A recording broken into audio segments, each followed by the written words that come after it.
여러분 안녕하세요. 찾아가는 새벽기도 시카고 예수사랑교회 조선영 목사입니다.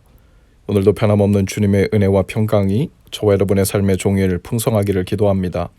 오늘 말씀은 마태복음 22장 1절에서 13절까지 말씀입니다.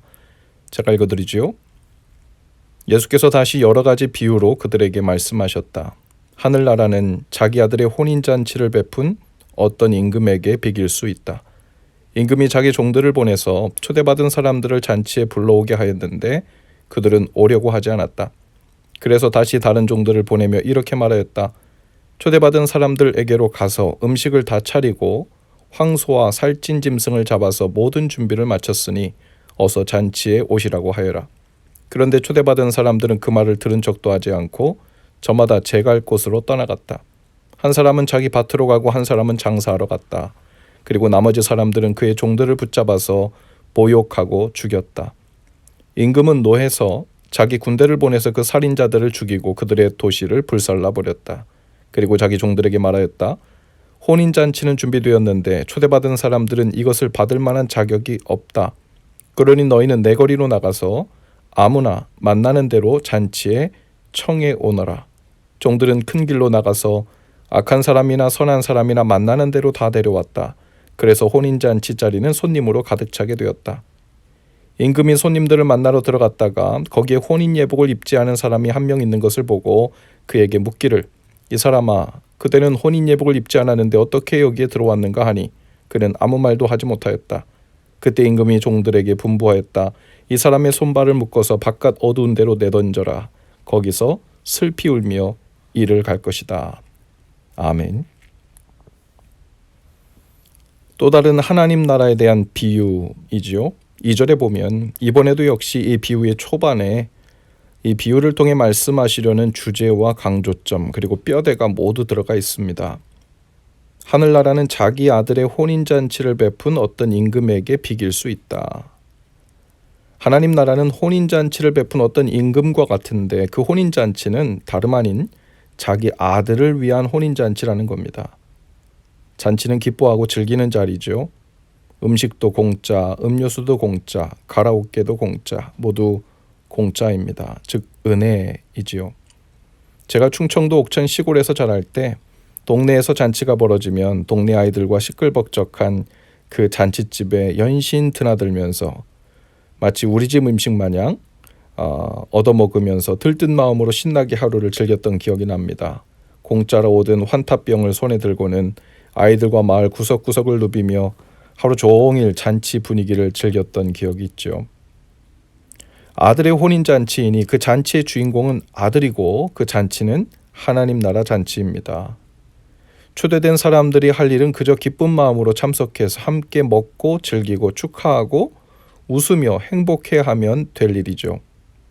그러나 사람들이 바빴다고 합니다. 모두 자기 일로 바빠서 참석하지 않았습니다. 5절에 보니까 초대받은 사람들은 그 말을 들은 척도 하지 않고 저마다 제갈 곳으로 떠나갔다고 했어요. 그럴 수 있지요. 바쁘면 잔치집에도 안 가고 못 갈 수도 있지요. 그런데 그렇지가 않아요. 이 잔치는 그냥 동네 아는 형님의 혼인잔치가 아닙니다. 왕의 아들, 즉 왕자님의 혼인잔치예요. 그 말은 이 혼인잔치의 참석 여부는 즉 그 아버지인 왕을 나의 왕으로 여기고 존중하는가 아닌가를 구분하는 이야기가 되어버리는 거죠. 우리를 만드신 창조주께서 하나님 나라 잔치를 베푸시고 그분의 외아들 예수님을 향한 예배와 혼인잔치에 참여하라고 전가를 주셨는데 나 사는 일이 이 땅에서 사는 일이 바빠서 못 가겠다고 하는 것이니 그것은 곧 나를 만드신 창조주를 부정하는 일이고 베푸신 그 은혜를 인정하지 않는 일이 된다는 말입니다. 이제 그 초청받은 대상은 그야말로 아무런 제한이 없는 모든 사람에게로 확장되지요. 그런데 눈에 띄는 대목이 나옵니다. 10절이에요. 종들은 큰 길로 나가서 악한 사람이나 선한 사람이나 만나는 대로 다 데려왔다. 악한 사람이나 선한 사람이라 가릴 것 없이 모두 하나님 나라에 초청받았다는 거죠. 만나는 대로 초청했고 그 초청에 감사로 반응하며 그 은혜의 초청에 응답한 사람은 누구나, 말 그대로 누구나 사람들의 눈에 보기에 악한 사람이든지 착한 사람이든지 모두 그 나라 잔치에 참여할 수 있는 은혜를 누리게 된 겁니다. 이것이 굿뉴스, 복된 소식, 복음입니다. 우리의 윤리 도덕적 수준에 상관없이, 우리가 행한 선행의 많고 적음에 상관없이 중요한 것은 그 복음이라는 초청에 감사로 반응하며 응답했는가 하는 것에 대한 여부이죠. 사람의 눈에 악하고 선하고 하는 기준은 사실 하나님의 선하심의 기준에서는 모두 덜 악한지 더 악한지 하는 기준일 뿐, 거룩한 천국에 들어갈 만큼 선한 사람은 이 땅에 아무도 없기 때문입니다. 그런데 한 가지 잔치에 참여한 사람들 중에 다시 내쫓김을 당한 사람들이 있었다는 겁니다. 전과를 숨기고 들어온 사람이 아니었습니다. 살인이나 강도짓을 한 사람을 다시 추궁한 것이 아닙니다. 바로 예복, 혼인 예복을 입지 않은 사람들이라고 표현했어요. 즉 예수님께서 신랑이 되셨는데 그 혼인잔치에 오긴 했지만 예복, 즉 혼인잔치에 걸맞는 마음의 의복을 입지 않은 사람들이었죠. 그 말은 혼인잔치가 무엇인지에도 관심 없고, 혼인잔치에는 어떤 일이 일어나는지도 관심 없고, 그저 떡이나 보고 술이나 먹고 복이나 받고 편안한 삶이나 살려고 들어온 사람들은 다시 쫓겨났다는 말입니다. 하나님의 아들과의 혼인잔치 예복을 입었다는 말은 예수님을 나의 구원자요 내 삶의 주인으로 모시는 바로 그 믿음의 예복을 입었다는 의미죠. 누구라도 이 하나님 나라 잔치에 초청은 받을 수 있지만 예수님이라는 복음을, 믿음이라는 예복을 입고 받아들이지 않으면 그 문에 들어올 자격이 되지 않는다는 말입니다. 우리는 모두 인생의 큰 길가를 이리저리 방황하다가 이 놀라운 복음의 잔치 소식을 들은 사람들입니다. 그리고 내 삶은 비록 부끄럽고 사람들이 선하다 칭찬할 만한 인생을 살았다 하지 않더라도, 비록 어쩌면 착한 인생보다는 악한 인생에 더 가까운 인생을 살았다 하더라도 그 복음에 믿음으로 응답하여 하나님 나라 천국 잔치에 참여한 사람들이 되었습니다. 이 얼마나 큰 은혜인가요? 얼마나 다행한 일인지 모릅니다. 그러나 주님께서 다시 오시는 날 반드시 한 가지를 점검하실 거라는 말씀입니다. 혼인 예복을 끝까지 잘 입고 있는가 하는 것입니다.